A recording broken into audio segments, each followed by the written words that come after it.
দয়ার নবীজি আমরা তোমায় ভুলতে পারি না, তোমার আম্মা আমিনা গো তোমার দুধ মা হালিমা, তোমার আম্মা আমিনা গো তোমার দুধ মা হালিমা।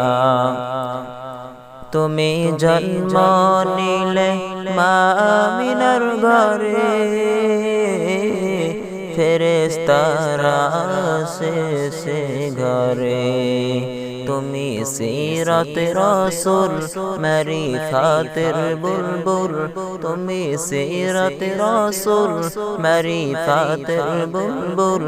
তোমার দোয়া কবুল করতে খোদা দেরি করে না, তোমার আম্মা আমিনা গো তোমার দুধ মা হালিমা, তোমার আম্মা আমিনা গো তোমার দুধ মা হালিমা।